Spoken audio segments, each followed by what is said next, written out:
Welcome to week 149, which becomes a 5. 1 plus 4 plus 9 becomes a 14, which 1 and 4 becomes a 5. So it's about freedom, liberation, peace, and coming into that place of where we are to be in the new world of the fifth world, that place of peace, coming home to ourselves. And last week we had the message of coming home, and this week it follows on from that. It's about actually, being home. So coming home. We are we're facing the fears and coming into that space. I'm going to read to you what I've written this morning when I came out of meditation. So this week follows on from last week of coming home. And this morning I woke with a beautiful vision of a cute little cottage in the snow, and it was snowing and there were lights on. And you'll remember that last week we had this similar thing, that there were the skiers, the masculine and the feminine, and they were skiing, having snow fights, and then they were skiing downhill, and at the bottom of the hill was the cottage in the snow with the pine trees. So this is following on from that, but the focus this week is the cottage, is the coming home, in this spiritual essence, receiving the spiritual gifts with the snow falling down upon the house. So, and there were glimmering lights, because lights glimmering, showing that, our lights are on. So since yesterday, I was being pulled into the deep sleep, and I didn't get up actually until 2:30. So I knew there was something else going on. And then this morning when I went into meditation, I realized very much that it was about this coming home. So today, I realized that it was my body, because the last couple of weeks it hasn't been 100%, my body telling me to come home to myself, spend that time in the silence, and just be myself. So this week we're reminded again about actually knowing that we are already home. We just have to recognize that we are home and spend that time being home. And you can put it into perspective within your own physical lives about what it is when you actually are home and how you feel when you are actually home. It's the same sort of thing, really. It's the same sort of feeling. Finding the courage to go deeper and to be more vulnerable. It's about being willing to do that. That's coming home and feeling, being able, game enough to go in and have a look at your insecurities, feel the pain, feel the suffering, feel whatever it is that you're going through, and being willing to express it, witness it, and feel that suffering that is happening within. So being willing to go in there and actually do that. And when we go home, it's about feeling safe. So we feel safe when we are home. That's where we go when we want to feel safe. So to know that everything is perfect and we're protected in all our all our experiences, our fears, our sadness, our pains are all part of our journey. They're part of the sacredness of ourselves. They're what comes when we are learning about the sacredness of ourselves and learning about the sacred relationship between our body and our soul and life itself. So that's the coming home part of it. And to be home, we're willing to surrender to all of the things that we resist, to be able to let go, to allow ourselves to feel the vulnerabilities and to connect and communicate with our ego and our higher self. So to have communication between our ego and our higher self. We have to come home to be able to do that, because it's really difficult to hear the messages from our higher selves unless we take that time to be in the space of stillness and feel at home to receive those messages. So here we can be comfortable. Here, when we're home, we can release all the old blocks, all the old parts of ourselves that no longer serve us. They're only holding us back from what is taking us forward. So it's time to surrender and release those blocks. And you have to feel safe to be able to do that, because you're not going to want to do it if you're not feeling safe. How do you get to feel safe and feel home and in the safe space enough to be able to do that? You need to go within, you need to be in a space of meditation and feel fully protected and in the protection of the grace of God. So when we arrive at this place, we begin to receive our gifts. This is where we receive it. It's in the now moment that we receive these gifts.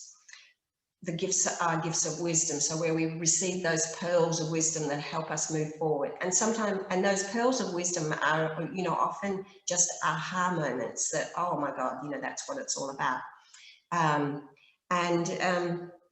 So we have to take that time to really be still and receive those gifts.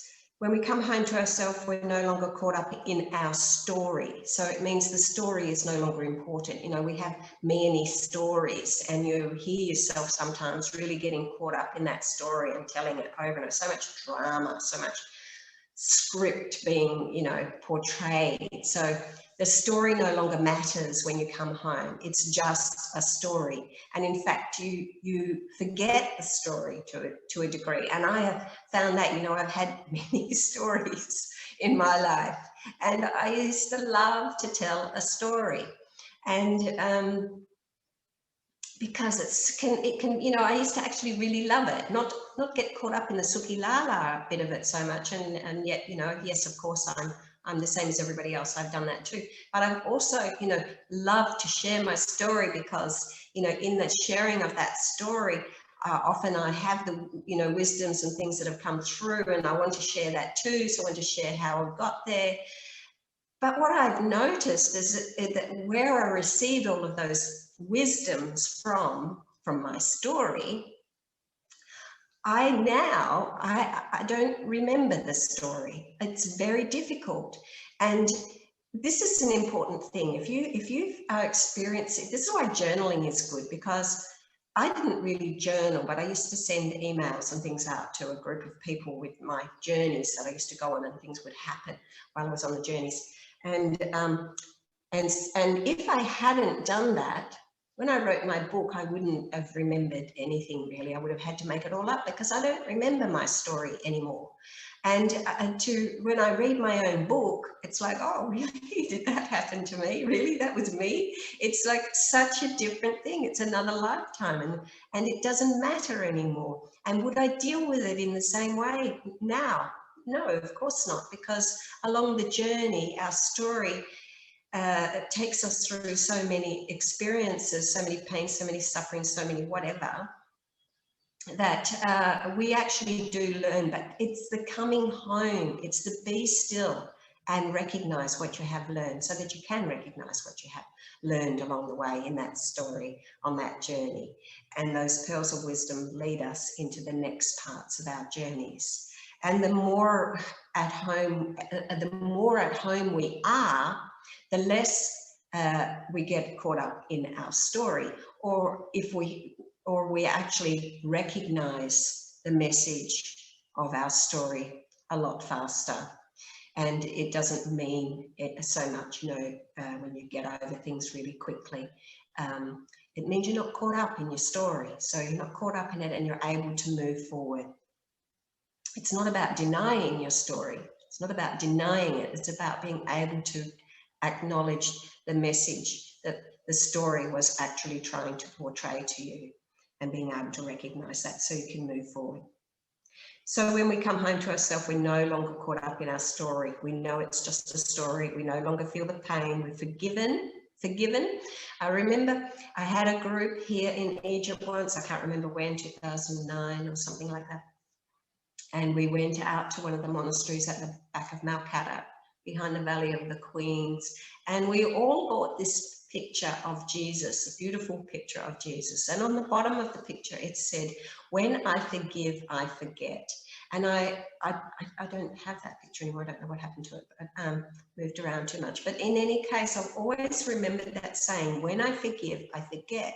It was a really important message for me, because in one of my stories, I recognized that I had not forgiven, like I kept saying, I forgive you, I forgive you, I forgive you, to whoever, whatever it was that was going on in my life. But the reality was that while I had to keep saying that I was forgiving them, I hadn't forgiven them because I hadn't forgotten the story. And then one day I realized that, I think somebody asked me, you know, about that particular story. And I had to really think hard. I had to really think hard about what was it that happened to me that hurt me so much.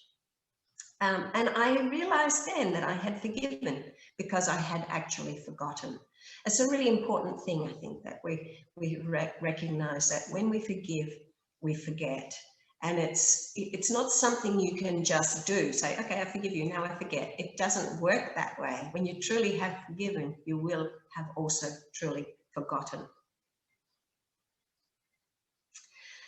So that it no longer plays a dialogue in our heads. It's no longer going over and over and over, and or pulls a trigger within ourselves.